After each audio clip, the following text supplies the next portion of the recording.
لن يتحرك، لن يتحرك مادام تبون رئيس ما كانش فوسفات، مادام رئيس تبون ما كانش غرج بيلات، مادام رئيس تبون ما كانش ميناء شرشال.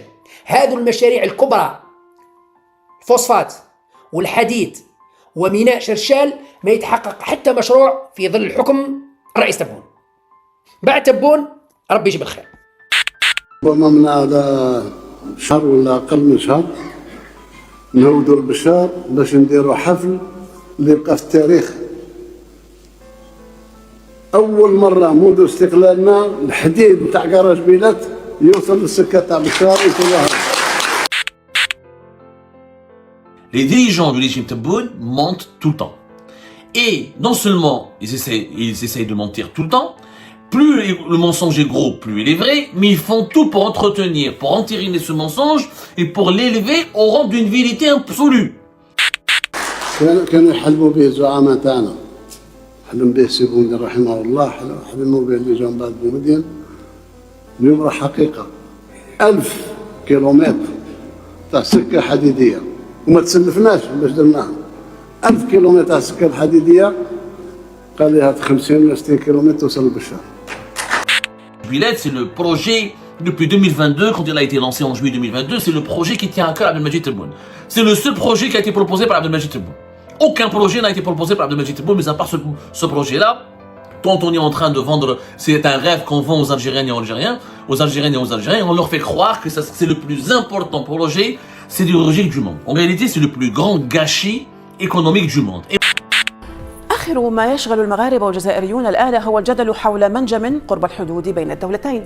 الجزائر بدأت بالتنقيب باستغلال منجم غارج بيلات قرب تندوف. مغاربة كثر ينظرون إلى هذه الخطوة بأنها خرق لمعاهدة قديمة أوصت بالاستغلال المشترك للمنجم. 800 كيلومتر يا سي تبون، اتقي الله. وإذا كان قدرنا في جونفي ندشنوا السكك الحديدية صح 100% من تندوف البشار، أقسم بالله العلي العظيم، أقسم بالله العلي العظيم 3 مرات، غير نقعد نمجد فيك يا تبون شهر كامل، جونفي كامل أو فيفري، وأنا يا سي تبون اسمح لي، يا سي تبون اسمح لي، يا سي تبون اسمح لي، حتى نريد ينشف. نوعدك وعد غير نبجلك ونقدسك شهر كامل وأنا نستغفر ربي نعبد فيك. Al-Kab, à ses proches et à ses collaborateurs, qu'est-ce qu'il leur dit? Il leur dit ceci: ce projet ne verra jamais le jour. يحلف لهم يقول لهم والله ما يشوف والله ما يشوف النور هذا البروجي. jamais ما يندار, jamais ما يبان. Ce projet ne verra jamais le jour, ne verra jamais la lumière et ne sera jamais réalisé. صادر الصبري. هذا المنجم لا يمكن استغلاله إلا بمشاركة المغرب بناء على اتفاقية إفران لسنة 1972 المودعة لدى الأمم المتحدة والاتحاد الإفريقي. وفي حالة أقدمت الجزائر على خرق هذه المعاهدة فإن الأمر سيرفع لمحكمة العدل الدولية. لكن لن يتحقق للأسف الشديد، لن يتحقق للأسف الشديد يا تبو. راهم يكذبوا عليك، راهم يكذبوا عليك، وأنت كي تهضر علينا نحسوك تكذب علينا، ونحن لا نريد أن يكون رئيس الجمهورية كذاب. ما نقدرش نقول رئيس الجمهورية كذاب، عيب. راك في مقام الوالد تاعي، في مقام ابوي، والله في مقام خويا الكبير، ما نقدرش نقول تبون كذاب. نقول تبون راهم يكذبوا عليه، وراهم يغلطوا فيه، وراهم يطبعوا فيه على راسه، وهو يخرج يهضر ويتحمل المسؤولية. Encore, il dit à ses collaborateurs et à ses proches: Tebboune me met la pression, Tebboune me fait chier, Tebboune me harcèle, Tebboune me persécute, pour qu'à chaque fois j'essaie de lui donner ou de lui délivrer une réponse concernant ce projet-là, alors qu'il sait que ce méga projet, il n'est pas rentable, il sera jamais rentable, il n'a jamais été rentable, il ne le sera pas, et que ce projet risque de ne jamais être réalisé, mais je suis obligé de lui mentir, je suis obligé d'être hypocrite avec lui, je suis obligé de le gérer, je suis obligé de lui cacher la vérité. واضح أنها أثارت جدلا واسعا، وهي معاهدة تعاون بين الرباط والجزائر وقع عليها في عام في 15 من يونيو عام 1972، أي بالتزامن مع معاهدة ترسيم الحدود. تقول ديباجتها: نظرا لأن الجزائر هي مالكة منجم حديد غارج بيلات الموجود في ترابها والخاضع لسيادتها الكاملة والشاملة، ونظرا لأن المغرب يتوفر بواسطة ترابه على إمكانيات تصريف حديد غارج بيلات وشحنه، ويقرران أن يتعاونا وفق أفضل الظروف الاقتصادية. معاهدة التعاون تمنح المغرب شراكة في الاستثمار من خلال المادة التي تقول يتم عند دخول هذه الاتفاقية حيز التنفيذ تأسيس شركة جزائرية مغربية لاستثمار منجم غار جبيلات. كل شيء يطيح على راسه. لهذا السبب قلنا لك يا سي تبون عليك باختيار رجال الدولة اللي يقولوا لك يا تبون لا، خذ رأي اللي يبكيك، ما تاخذش رأي اللي يضحكك ويضحك عليك، لأنه هذول راهم يضحكوا فيك ويعطوا فيك أرقام مغلوطة ومزورة ويضحكوا عليك. كي تروح أنت يضحكوا عليك ويقول لك يا أخي بهلولي، طبعنا له قلنا له جانفي نكملوا سكة الحديدية وصدقها، هم يضحكوا عليك. Mohamed Al-Kab, et je défie les services de sécurité de mener une enquête auprès de l'entourage de Mohamed Al-Kab et de vérifier minutieusement si ce que je dis est faux. C'est Mohamed Al-Kab, ministre de Tebboune, qui est chargé en tant que ministre des Mines de diriger, de chapeauter ce projet de Ghar Jbilat. Lui-même, il dit à son entourage, je n'y crois pas. Lui-même, il n'y croit pas. Lui-même, il avoue qu'il ne sera jamais réalisé. Lui-même, il avoue qu'il ne sera jamais rentable. Lui-même, il avoue qu'il ne verra jamais le jour. Lui-même, il avoue qu'il ment à Tebboune. أما المادة الخامسة فتقول تمنح للشركة شين جيم ميم بمعنى الشركة الجزائرية المغربية مدة 60 سنة من أجل تحقيق مهمتها اعتبارا من تاريخ سريان هذه المعاهدة. معاهدة التعاون وفي حال وقوع أي خلاف بين الجزائر والمغرب تمنح محكمة التحكيم الدولي حق النظر في الخلاف. غار جبيلات، أنا شفت التصريحات تاع الزعيم الراحل رحمه الله وطيب ثراه سي بومدين،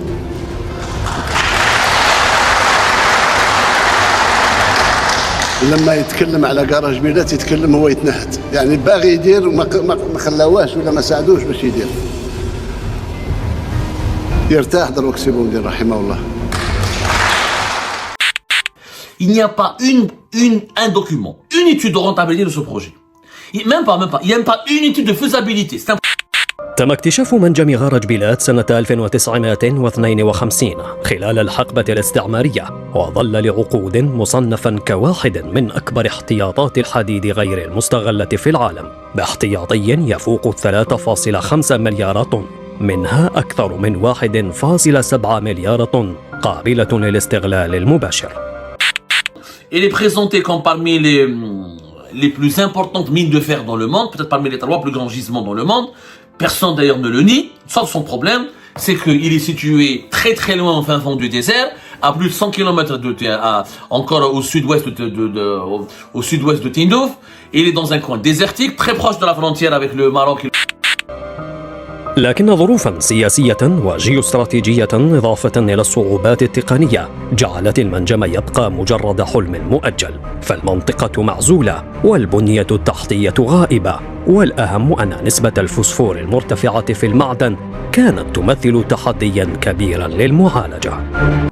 النظام الجزائري بدا مؤخرا كهيئ في بدايه استغلال احادي الجانب لمنجم الحديد غار جبيلات اللي كاين في منطقه تندوف، وغادي نشرحوا لكم علاش قلنا استغلال احادي الجانب بالادله والمعطيات.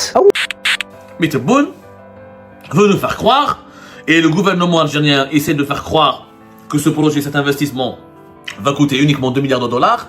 En réalité, ni Tebboune, ni Mohamed Al-Kab, ni aucun cadre du régime algérien sur le ministère des Mines, ou de l'énergie, ou de la présidence, ni aucun économiste algérien ne sait combien va coûter ce projet. رغم هذه عامين وحنا نتكلم والناس ما زالوا يفسروا الخلفيات نتاعنا كأننا احنا ما نعرفش نهضروا ما نعرفش نتكلم، بأننا باغي نخرج الحديد نتاعنا، ماناش الحديد نتاع غار جبيلات ماناش قادرين نخرجوه على الشمالي، خاصنا نخرجوا على الصحراء. Je vous défie, c'est simple, je défie Mohamed Al-Kab de nous montrer une étude de rentabilité ou une étude technique et commerciale de faisabilité, que ce projet est faisable sur le plan technique et commercial ou qu'il sera rentable. Montrez-moi un document de 2-3 pages, un document de 2-3 pages avec des arguments, avec des chiffres, avec des prévisions. Il n'existe pas, il n'en est rien, ils n'ont jamais fait d'études. هذه مليار ولا مليار و200 ندير الحديد نتاعي غار جبيلات مهما كان السعر تاعها، أنا نخلصها دينار ونخدم جزائريين وخالق مناصب شغل ويوصل الحديد للمركبات نتاعنا، ونصبح الاقتصاد الوطني الجزائري عنده اون برودكسيون داسيي انتيغري، المينري تاعو والمصانع تاعو. Les anciens, parce que Mohamed Al-Kab a voulu faire plaisir à Tebboune, il ne l'a jamais contredit. Il lui a dit « Ok, monsieur le président, je vais faire ce que vous me demandez ». Quand il a compris que ce que Tebboune lui demande, ça relève de l'impossible, il était trop tard de dire la vérité à Tebboune. Et quand Mohamed Al-Kab, ça n'intéresse pas l'Algérie, ça n'intéresse pas l'intérêt général de l'Algérie, ça n'intéresse pas l'argent du trésor public, ni l'argent des caisses de l'État ou des caisses du pays. غادي نقول لك ان المغرب داخل في هذه القضيه من سنه 1972 فاش الجزائر والمغرب اتفقوا على ترسيم الحدود بيناتهم ووقعوا على واحد الاتفاقيه اللي وقعها كل من الملك الراحل الحسن الثاني ورئيس الجزائر الراحل الهواري بومدين. اشنو كتقول هذه الاتفاقيه هذه؟ كتقول بالحرف ان المغرب كيتنازل للجزائر على منطقه بشار وتندوف مقابل الالتزام باستغلال المشترك لمنجم غاز الجبيلات بنسبه 50%. نص زائد انها تم تصدير هذا الحديد هذا اللي غادي يتم استخراجه من هذا المنجم عبر الموانئ المغربيه باعتبارها هي الموانئ الاقرب للتصدير. Ce projet ne verra jamais le jour. Il a raison, il ne verra jamais le jour pour une raison que nous avons expliquée. C'est qu'il va coûter au-delà de 20 milliards. Et quand on comptabilise le coût total de ce projet, ça risque de nous coûter 30 milliards. Il faudra extraire ce fer depuis Garage Bilet. Le train lui-même, rien que le train Bchar Tindouf va nous coûter 6 milliards de dollars. Il faudra 2 milliards de dollars, voire 3 milliards de dollars entre les unités de transformation et de production. À cela, il faudra rajouter le coût de ce fer. Le Garage Bilet, il est pollué, c'est-à-dire il a un taux de phosphore très élevé. Il n'est pas propre, il n'est pas utile pour l'usage industriel. Il n'est pas adapté à l'usage industriel. C'est-à-dire qu'il faut, ce n'est pas un fer qui est pur, il faut le purifier, il faut le nettoyer de son phosphore et ça va nous coûter au moins 1 milliard de dollars. الاتفاقيه راه تم التوثيق ديالها في الامم المتحده وفي منظمه الوحده الافريقيه واللي تم نشرها كما كتشوفوا في الجريده الرسميه الجزائريه سنه 1973 واللي كتنص هذه الاتفاقيه انه غادي يتم الاستغلال المشترك بين الجزائر والمغرب لمده 60 عام. وهنا غادي تقول لي ياك غار الجبيلات جاي في تندوف وتندوف كاينه في الجزائر، فعلاش الجزائر وقعت اتفاقيه كتنص انها تقسم هاد الثروات كامله ديال هذا المنجم مع المغرب؟ On va gaspiller notre gaz, on va gaspiller notre eau, on va faire un train qui sera jamais utile parce qu'on a, c'est des régions sous-peuplées qui n'ont pas une grande fréquentation touristique. On n'a pas besoin de faire un train en plein désert.